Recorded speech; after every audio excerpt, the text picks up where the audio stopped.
Hello scrappy friends, welcome back. So I am sharing a layout today that I created. The 1st of March I made this and it was for one of the challenges for the Hey Little Magpie cybercrop that happened at the end of February. This is a spell your name challenge, so that was the sheet I was showing you to begin with. So for Helen it was H hexagons, E embossing, L leaves, and I can't remember what the N was. So I couldn't make out when that flashed up what it was. So yeah, I'm hoping I realise whilst we're watching the video what the N actually was. So when I add it, I'll go, oh, that's the N. The pictures are from a lunch out with my brother and his wife and Mr. Ding. It's sometime last year. It's a lunch out with them. There's a nice pub that we sometimes go to, and they've got they're doing these amazing burgers with like turkey and pigs and blanket and stuff on them because it's coming up to Christmas. And my brother and Mr. Ding had them, and I can't remember what me and my sister-in-law had. So for the hexagons on this challenge, I have drawn out a couple of hexagons using the Bramble Fox hexagon templates and masked off the first one because I wanted to do some different types of mixed media on this layout. So masked off the first one and gone through it with a Bramble Fox stencil with a couple of different designs from that stencil, and also doing a bit of a shadow around the edge of the hexagon. You would have seen my stencil folder, which has all my Bramble Fox stencils in it. They come in these great wallets, which I'm using for my other stencils, and then just decanting them all to this folder, and you'll see all the gaps in there for ones that I need to add. With my inks, you would have seen my tray with my dome applicators in there. So that's just how I store them. I'd printed out the re-inker organisation from the Ranger website and just punched them with a 1-inch punch and put them on top of the little bead pots, and then the dome applicator for each colour's in there, because oxides, you can't cross-contaminate your colours. So this is now the second hexagon. So this hexagon is going to have the embossing. So this layout I've actually gone back and using Fearnwood, which I haven't used for a long time, and I'm just stamping with Versamark some leaves from one of the other Vicki Boutin stamp sets, because I don't have the Fearnwood stamps. I can't remember which of the Vicki Boutin stamp sets that was, and I'm using some Wow embossing powder, and this is like a white tinsel one. I can't remember the name of it, but it's white and it's got sparkles in, a little bit like the Dazzling Diamonds from Stampin' Up, but it's got the white embossing powder in with the sparkles rather than you needing to use heat and stick. So I heat emboss this, and I don't make you sit and watch all of it. I've skipped ahead, and then what I'm going to do is I'm going to watercolour over the leaves. So I'm using the green, I can't remember which green that was, Distress Oxide. You've probably read it on your screen better than I can. It looks like the olive one. I'm just using that with a paintbrush and coming in from the side of the hexagon to paint over the embossing, so that the watercolour goes into the card and makes the actual embossing part pop. You can see the sparkle in it when you actually see this in person. So I just remembered what the N is. N is nobody in the picture, so that's why it's photos of food, because there's nobody in the picture. So for backing the photos here, I like this green card. It goes with the Fearnwood, so it all goes together. But the what I've chosen to paint that hexagon in, it looks good. I don't know if you're like me, I don't like the perforated tops when you take a sheet of paper out of a pad, so I do trim the perforated top off. You'll probably see me matte mixed media paper quite a lot from Vicky's foundations because I don't like perforations on the top.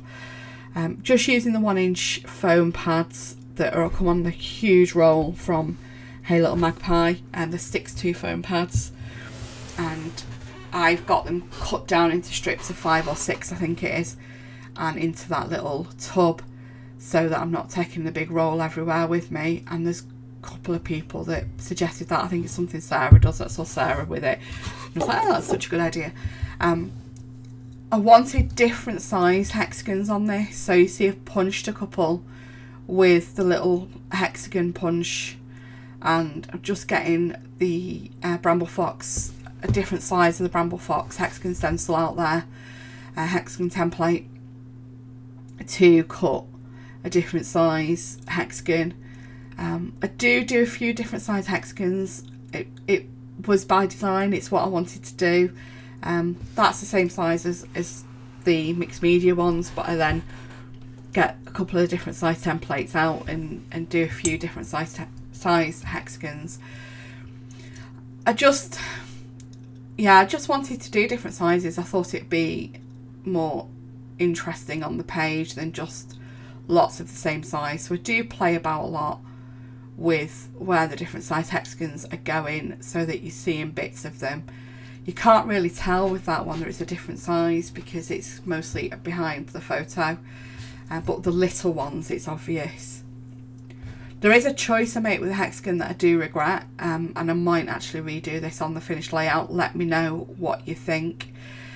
I'm going to cut some more hexagons here out of the pattern paper from Fearnwood, but what I do is between those two big hexagons at the bottom, and you'll see it in a minute, I do actually only use half a hexagon, and it just, to me, it just makes a page like stop. It feels incomplete looking at the finished layout now on my shelves, on my layout shelves. Please let me know what you think when we get to that bit, when I show you the finished layout at the end. Just punching some more of the little ones now just to fill in some of the areas. I like this little cluster of 3 to the side. Not so sure with it overlapping, so I do cut it down and just moving some of around. I don't think that one stays there that I put down the bottom. I'm sure it's a bigger one than that I stick down there. We'll soon see. So yeah, the thank you as well on the card doesn't really go with the photo, so I do actually cover that up when I come to do my embellishing, and you'll see that in a minute. Just making sure this hexagon that I cut out is straight and lined up to the bigger ones, and I'm starting sticking my hexagons down now. I do end up just putting that one there. It just doesn't feel finished. It doesn't look right. What do you think? Let me know in the comments. I think I've asked you 4 times to do that now. So you can tell I really don't like it. I think I'm going to go back and change that. I'm going to have to because it really bugs me. So yeah, just sticking them all down, and then we'll get the embellishments out and start embellishing. So on the journaling card that I use for the mat for the photo, and you know, the journaling card's really handy because it's 6x4, and you can get, you know, if you're doing smaller photos, you get a couple on there. You might need, if you're doing a 6x4 photo, you might need to cut it down a little bit. But I love using journaling cards for this as a, you know, mat for the photo, because I wouldn't always use them. Now with that these days, actually I thought it said thank you to begin with then when I first saw the video.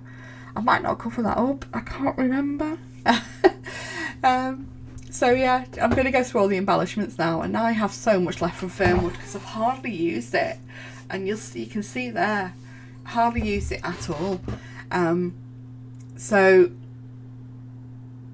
yeah, just I miss the Y. I started putting every on there and miss the R and Y. I do and ah about a title for a bit, and do end up settling on stories of, it's either stories of everyday or stories of the everyday. So yeah, just there we go, stories of everyday. So I cover what was on there up. I thought I covered the what was on that card up better than that. I might go back and do something different with it underneath it, maybe. I can't remember, but I'm sure I don't just stick the word over. There we go, I'm moving the word down. I definitely don't just stick something over it. Stick the word over it. It just looks wrong, doesn't it? Here we go. So I'll put a label over it. That's what I did.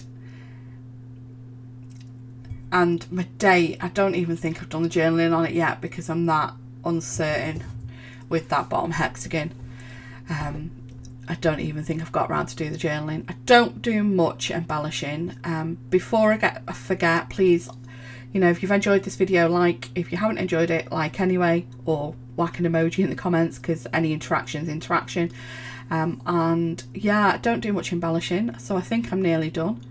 Thanks for watching. Bye bye.